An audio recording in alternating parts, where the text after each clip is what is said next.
on June 12, 2014, precisely at 3:33 in a balmy winter afternoon in São Paulo, Brazil, a typical South American winter afternoon, this kid, this young man that you see celebrating here like he had scored a goal, Juliano Pinto, 29 years old, accomplished a magnificent deed.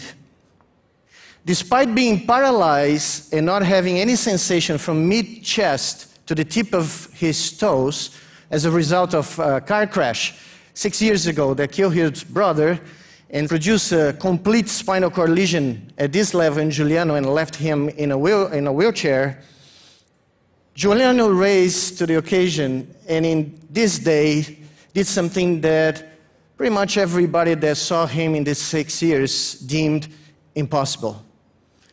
Juliano Pinto delivered the kick, the opening kick of the 2014 Brazilian World Soccer Cup here, just by thinking.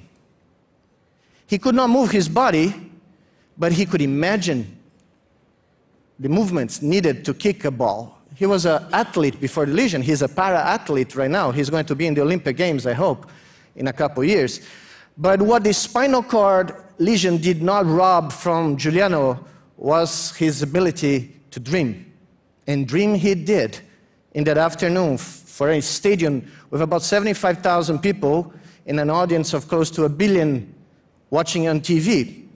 And that kick crowned basically 30 years of basic research studying how the brain, how this amazing universe that we have between our ears, that is only comparable to the universe that we have above our head, because it has about 100 billion elements talking to each other through electrical brainstorms. What Juliano accomplished took 30 years to imagine on laboratories and about 15 years to plan. When John Chapin and I, 15 years ago, proposed in a paper that we would build something that we call a brain-machine interface, meaning connecting a brain to devices so that animals and humans could just move these devices, no matter how far they are from their own bodies, just by imagining what they want to do, our colleagues told us that we actually needed professional help of the psychiatry variety. And despite that, a Scotch and a Brazilian, persevered, and because that's how we were raised in our respective countries. And for 12, 15 years, we made demonstration after demonstration suggesting that this was possible. And a brain-machine interface is nothing, it's not rocket science, it's just brain research. It's nothing but using sensors to read the electrical brainstorms that the brain is producing to generate the motor commands that have to be downloaded to the spinal cord. So we project the sensors that can read hundreds and now thousands of these brain cells simultaneously and extract from these electrical signals the motor planning that the brain is generating to actually make us move into space. And by doing that, we converted these signals into digital commands that any mechanical, electronic, or even a virtual device can understand, so that the subject can imagine what he, she, or it wants to make move, and the device obeys that brain command. By sensorizing these devices with lots of different types of sensors, as you're going to see in a moment, we actually send messages back to the brain to confirm that that voluntary motor will was being enacted no matter where, next to the subject, next door, or across the planet. And as this message feedback back to the brain realized its goal, to make us move. So this is just one experiment that we published a few years ago, where a monkey, without moving its body, learned to control the movements of an avatar arm, a virtual arm that doesn't exist. What you're listening is the sound of the brain of this monkey as it explores 3 different visually identical spheres on virtual space. And to get a reward, a drop of orange juice that monkeys love, this animal has to detect, select one of these objects by touching. Not by seeing it, by touching, because every time this virtual hand touches one of the objects, an electrical pulse goes back to the brain of the animal describing the fine texture of the surface of this object, so that the animal can judge what is the correct object that he has to grab And if it does that, it gets a reward without moving a muscle. The perfect Brazilian lunch, not moving a muscle and getting your orange juice. So, as we saw this happening, we actually came and proposed the idea that we had published 15 years ago. We reenact this paper, we got it out of the drawers, and we proposed that perhaps we could get a human being that is paralyzed to actually use a brain-machine interface to regain mobility. The idea was that if you suffer, and that can happen to any one of us, let me tell you, it's very subtle. It's a millisecond of a collision in a car accident that transforms your life completely. If you have a complete lesion of the spinal cord, you cannot move because your brainstorms cannot reach your muscles. However, your brainstorms continue to be generated in your heads. Paraplegic, quadriplegic patients dream about moving every night. They have that inside the head. The problem is how to get that code out of it and make the movement be created again. So what we proposed was, let's create a new body. Let's create a robotic vest, and that's exactly why Juliano could kick that ball just by thinking, because he was wearing the first brain-controlled robotic vest that can be used by paraplegic, quadriplegic patients to move and to regain feedback. That was the original idea 15 years ago. What I'm going to show you is how 156 people from 25 countries, all over the 5 continents of this beautiful earth, dropped their lives, dropped their patents, dropped their dogs, wives, kids, school, jobs, and congregated to come to Brazil for 18 months to actually get this done. Because when we heard, a couple of years after Brazil was awarded the World Cup, we heard that the Brazilian government wanted to do something meaningful in the opening ceremony in the country that reinvented and perfected soccer until we met the Germans, of course. But that's a different talk, and a different neuroscientist needs to talk about that. But what Brazil wanted to do is to showcase a completely different country, a country that values science and technology and can give a gift to millions, 25 million people around the world that cannot move any longer because of spinal cord injury. Well, we went to the Brazilian government, to FIFA, and proposed, well, let's have the kickoff of the 2014 World Cup be given by a Brazilian paraplegic using a brain control exoskeleton that allows him to kick the ball and to feel the contact with the ball. They looked at us, thought that we were completely nuts, and said, okay, let's try. We had 18 months to do everything from zero, from scratch. We had no exoskeleton, we had no patients, we had nothing done. These people came all together, and in 18 months, we got 8 patients in a routine of training, and basically built from nothing this guy that we call Brazil Santos Dumont 1. The first brain control exoskeleton to be built was named after the most famous Brazilian scientist ever, Alberto Santos Dumont, who in 19 of October 1901 created and flew himself the first control airship on air in Paris for 1 million people to see. Sorry, my American friends, I live in North Carolina, but it was 2 years before the Wright brothers flew on the coast of North Carolina. Flight control is Brazilian.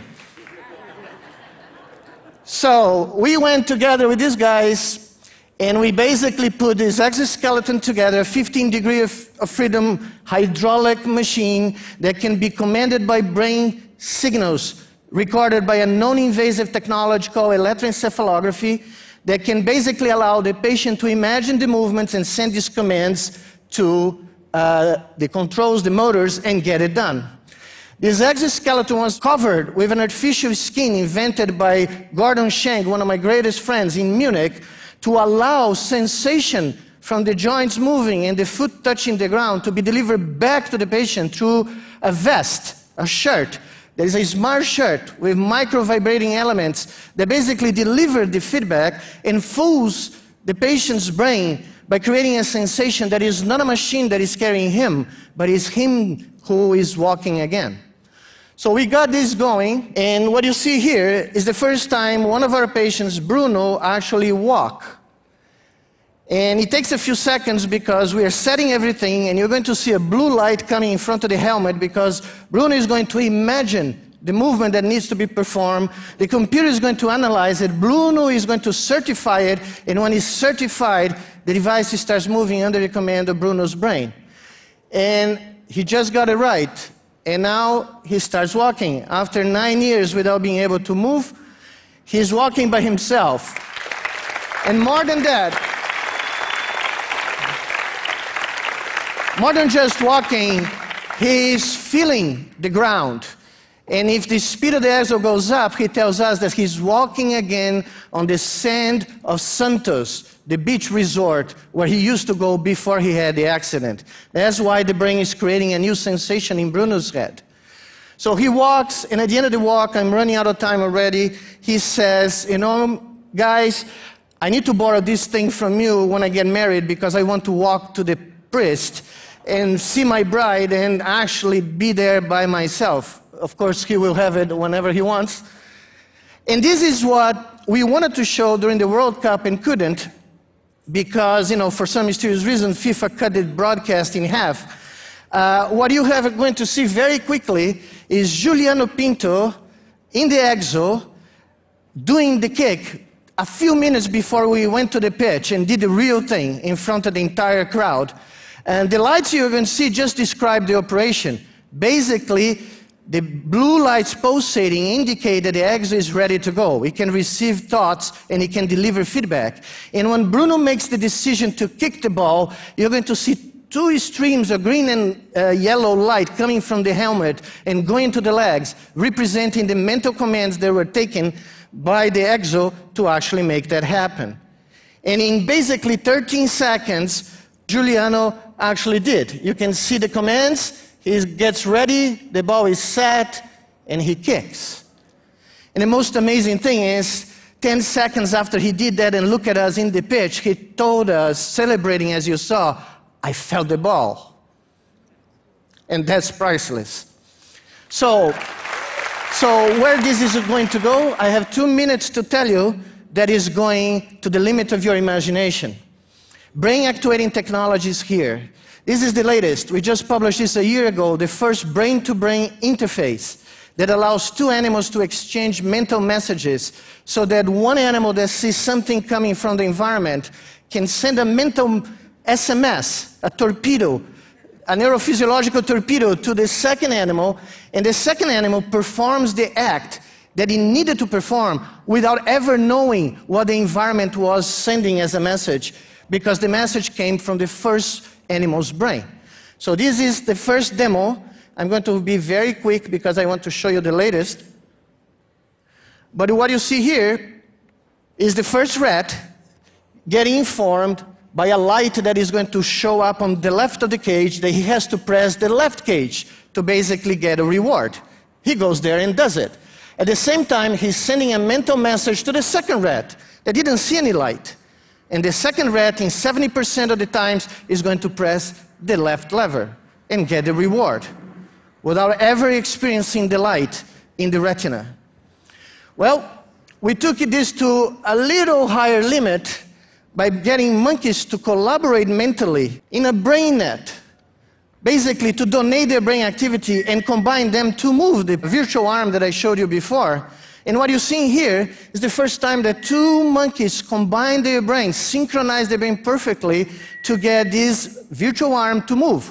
One monkey is controlling the X dimension, the other monkey is controlling the Y dimension. But it gets a little more interesting when you get three monkeys in there and you ask one monkey to control X and Y, the other monkey to control Y and Z, and the third one to control X and Z. And you make them all play the game together, moving the arm in 3D into a target to get the famous Brazilian orange juice. And they actually do. The black dot is the average of all these brains working in parallel, in real time. That's the definition of a biological computer, interacting by brain activity and achieving a motor goal. Where this is going, we have no idea. We're just scientists. We're paid to be children, to basically go to the edge and discover what is out there. But one thing I know, one day, in a few decades, when our grandchildren surf the net just by thinking, or a mother donates her eyesight to an autistic kid that cannot see, or someone speaks because of a brain-to-brain bypass, someone will remember that he always started on a winter afternoon in a Brazilian soccer field with an impossible kick. Thank you.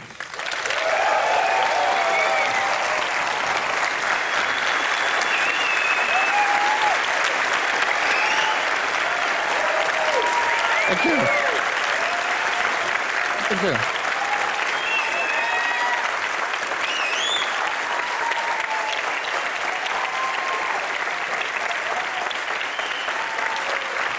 Thank you. Miguel, thank you for sticking to the time, but actually we're giving you a couple of more minutes because there are a couple of points we want to develop. And of course, clearly it seems that we need connected brains to figure out where this is going. So let's connect all this together.